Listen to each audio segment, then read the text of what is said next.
Hello and welcome to Business Reporter's Digital Economy campaign. I'm Alistair Greener.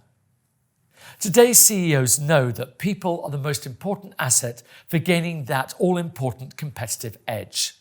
But most businesses, including the FTSE 100 companies, don't have enough skilled talent. Is there a shortage of talent and skills? Or is it how businesses acquire skills that fails? This is what we're going to discuss today with Bex Roycroft from mthree.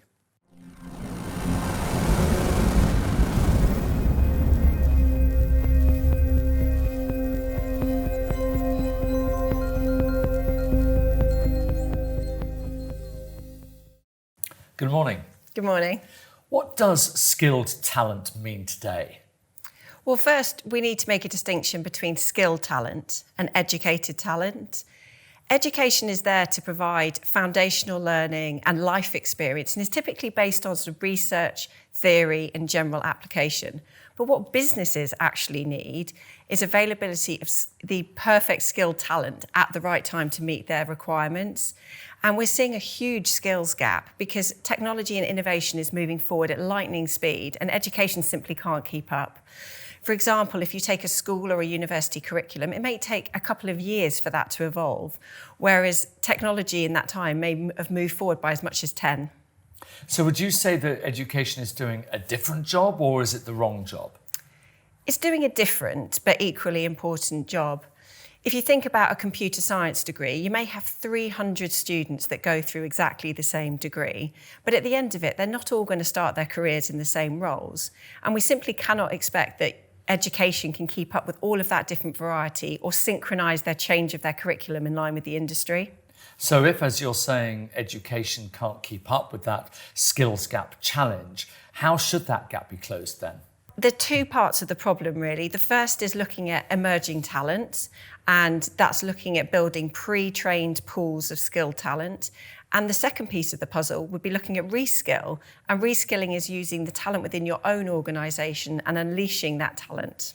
So how do you go about creating new skills with emerging talent?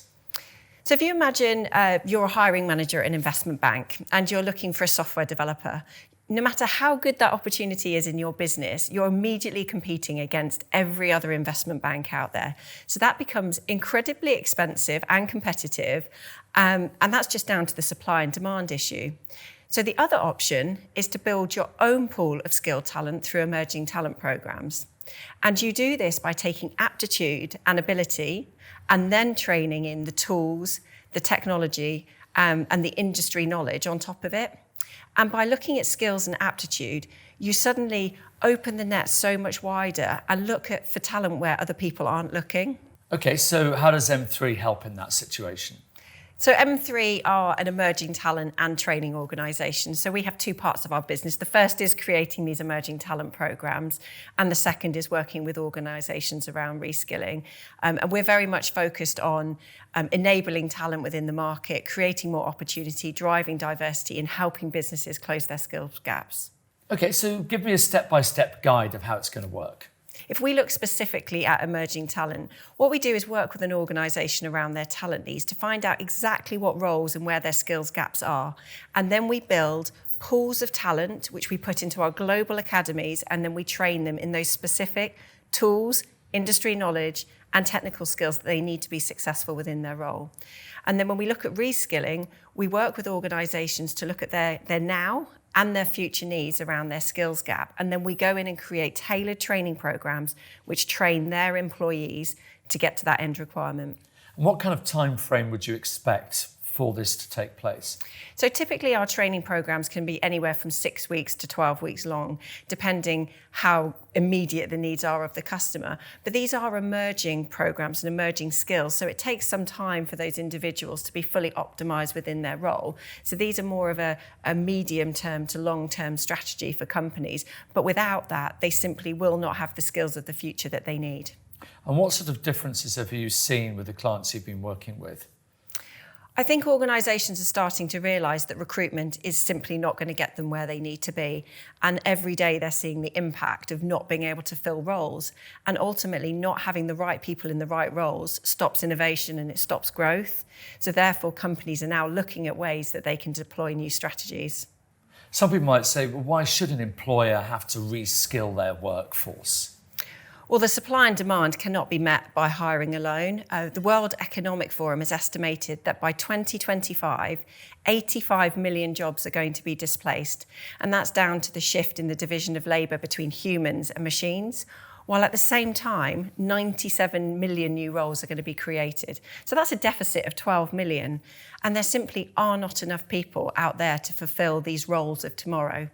And reskilling is also a totally complementary strategy to recruiting because it's looking at a whole new talent pool, a passive pool, your employees. And it has many benefits because not only do you not need to look at recruitment, but it also drives engagement and loyalty.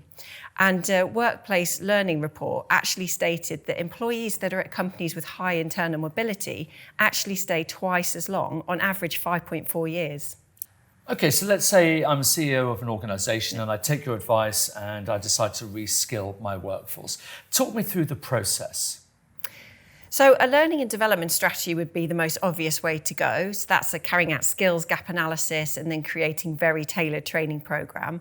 But there's also job rotation, which is moving people between different jobs, or job enrichment and job enlargement, so adding additional skills to somebody's role. And there's peer coaching and mentoring. And finally, you can look at outsourcing or bringing in experienced hires and carrying out knowledge transfer. Let's say there's a key decision maker watching this interview. What key messages would you like them to remember? So employers that focus on ability and aptitude can create their own pools of skilled talent. And this will reduce the skills gap and also give them the edge on the competition.